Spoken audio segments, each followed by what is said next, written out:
I always say that energy is a moving freight train, and it's exactly the words I use because people have no idea. Imagine all the life force you have in your loins, or all the energy it takes to digest a meal, all the energy it takes to run from Tyrannosaurus Rex. Instead of it being consumed outward, it's moving back up into the brain.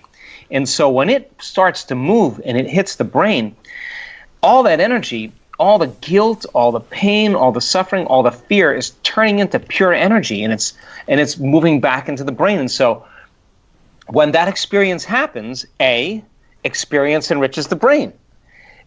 The end product of experience, B, is called an emotion. So then most people, they wake up in the morning and they start off their day thinking about their problems, and those problems are wired as memories in their brain, and those memories are connected to certain people and things at certain times and places. All of a sudden, the moment they do that, their brain is a record of the past or thinking in the past. Those memories create emotions, and those emotions then are feedback from past experiences. So the whole entire state of being of a person is in the past. And you say to the person, why are you feeling so bad? Well, I had this event that happened to me 25 years ago, or 10 years ago, or last week, or 6 months ago.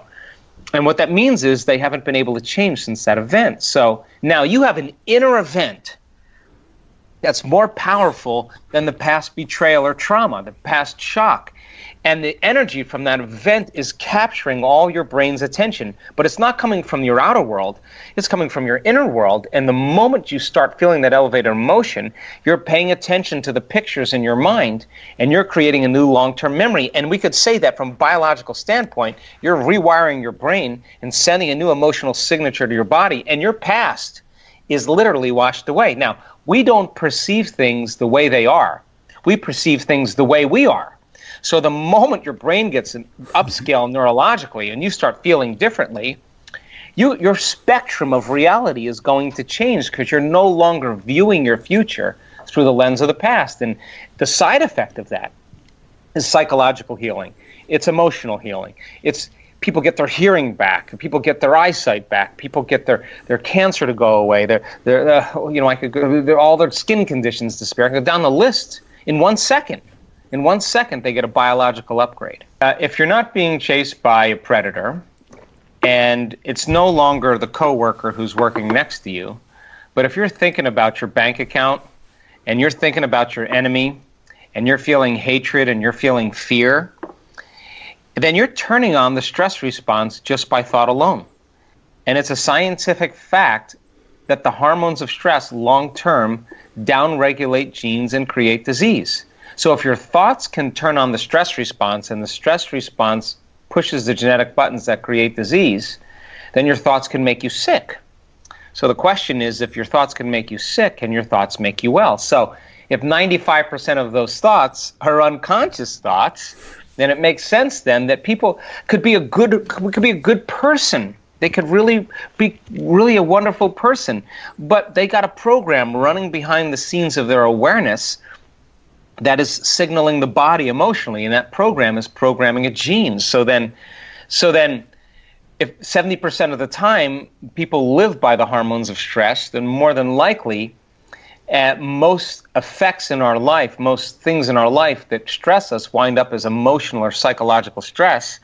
75 to 90% of every person who walks into a healthcare facility walks into a doctor's office in the Western world because of emotional stress. That's 9 out of 10 people, or 8 out of 10 people.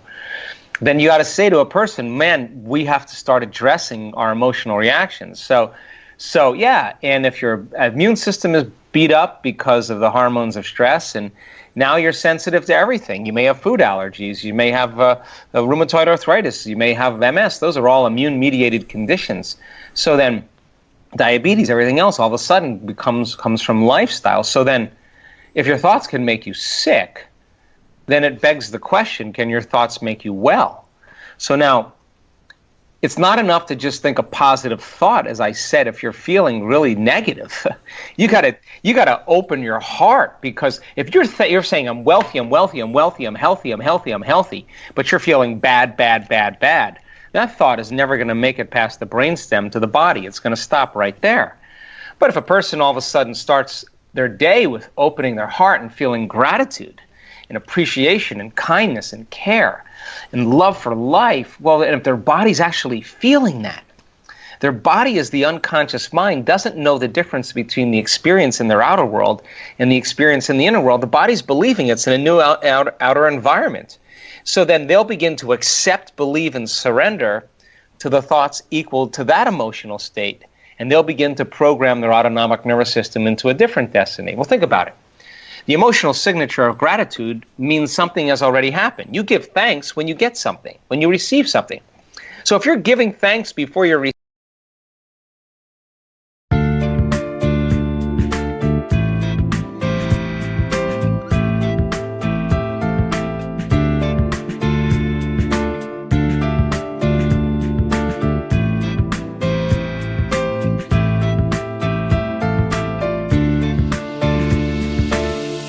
changed my life with your words and motivation. You helped me to become a better person. I feel so great about your love. Never felt that before. You have changed my life with your words and motivation. You helped me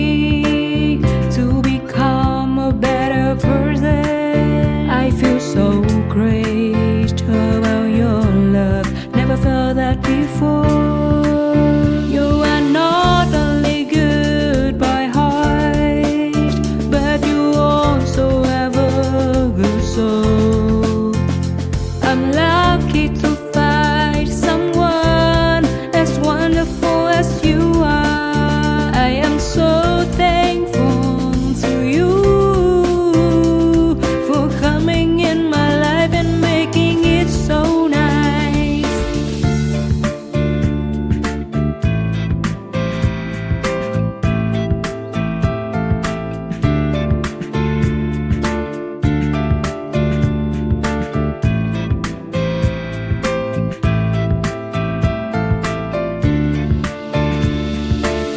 You have changed my life with your words and motivation. You helped me to become a better person. I feel so great about your love. Never felt that before. You have changed my life with your words and motivation. You helped me to become a better person. I feel so great about your love. Never felt that before. You are not only good by heart, but you also have a good soul. I'm lucky to find someone as wonderful as you are. I am so thankful to you for coming in my life and making it so nice. You are not only good by heart, but you also have a good soul. I'm lucky to find someone as wonderful as you are. I am so thankful to you for coming in my life and making it so nice.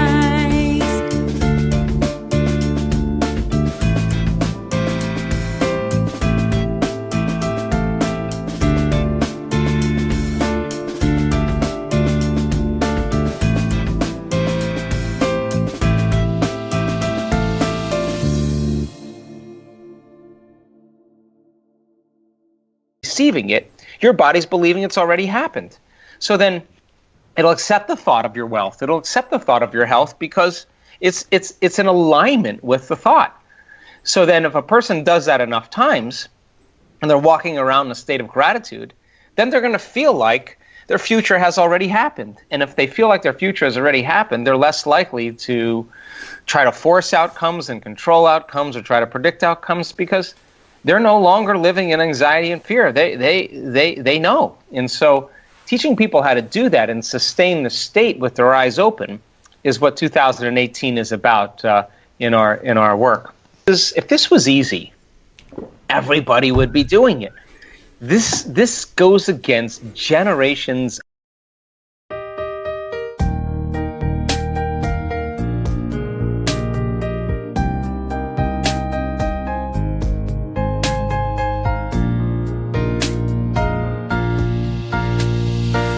I wanna thank you for your unconditional love for me. You are the most beautiful thing I have ever had in my life.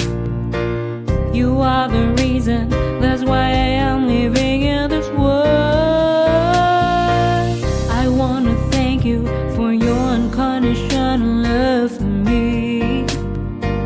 You are the most beautiful thing I have ever had in my life. You are the reason, that's why I am living in this world.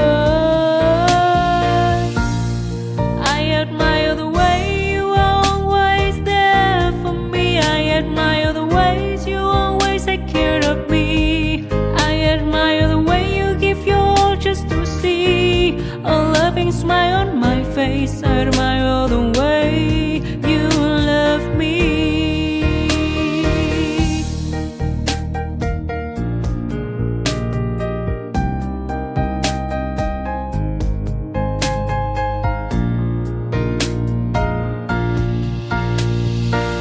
I wanna thank you for your unconditional love for me.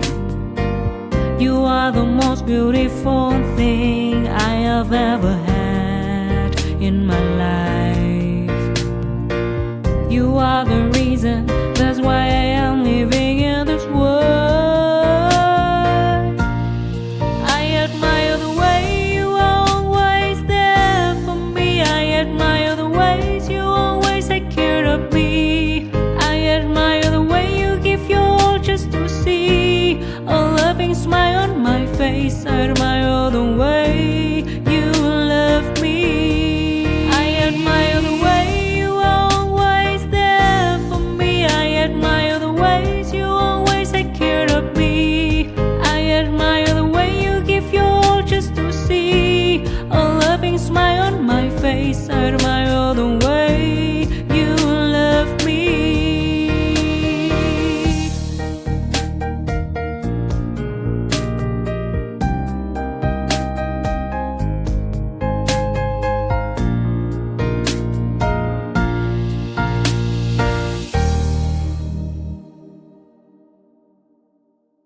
Untold of conditioning to fear and conditioning to lack, to separation, to emptiness, to guilt.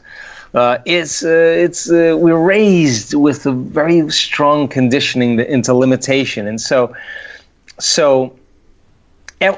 imagine like the thought is the electrical charge, the feeling is the magnetic charge. Change how you think and feel, you change your energy. You change your energy, you change your life. Almost 30 years of doing this, I can tell you nobody changes until they change their energy. Yeah. And so then think, if you're connected to the energy of your future and you're feeling gratitude and you're in that energy, and all of a sudden you start feeling fear or anxiety or worry or impatience, you just disconnected from the energy of your future. And now you're back.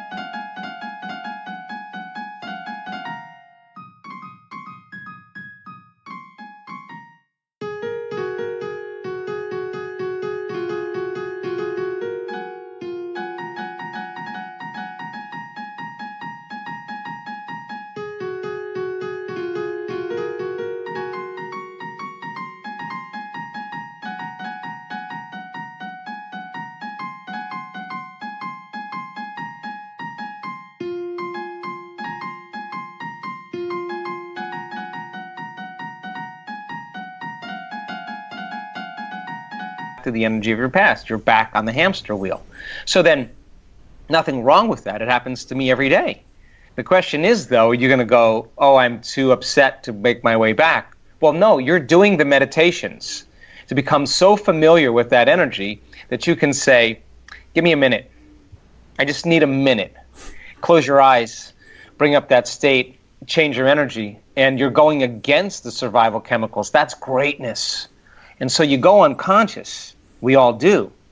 But then you got to make your way back and become conscious again. And the act of doing that enough times, it's unnatural. But if you keep doing what's unnatural over and over again, you'll become supernatural. That's exactly the whole purpose of this.